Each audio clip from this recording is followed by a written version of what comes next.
Okay, today you can see we have a problem on our hands. We have a broken statue, and we're actually going to fix that problem pretty easily here at home. As you can see, the sender of the item did package it very well. They did not double box it, however, so we have a bunch of stuff to fix here. I'm going to show you exactly what we're going to use. First, I'm going to brush off any excess dust because, well, we have to adhere to a plaster type material.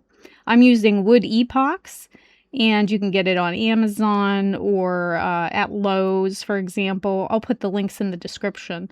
Anyways, wood epoxy is an epoxy putty material, a two-part putty. So you mix equal amounts. I made 2 balls here. Use different gloves to reach into each container so you don't contaminate the container. Now, here's a little bit tricky part. Because it's a powdery old statue, very delicate. So to get it to stay on, I'm using hand sanitizer from the COVID years. Yes, this is very old, but it works like a charm. So to get it to adhere, I'm just wetting my gloves a little bit.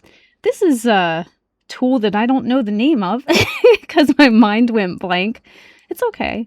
Anyways, you can see this went really, it cured really well. And I'm adding a second part now that I see that I like how it turned out. This is a product that I actually have not worked with before, but I heard rave reviews about, and now I'm a huge fan.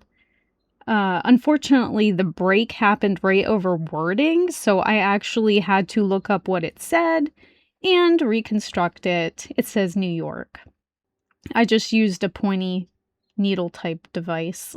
I'm not good with words, so I'm sorry. But now we're using wood filler, and actually this wood filler is for my detail work because the other product is more expensive, and this one is for like my top detail work. I've used this before and I'm very pleased with it. Believe it or not, I've actually fixed wood floors with this and then painted the floors. You might see that in future videos that I upload.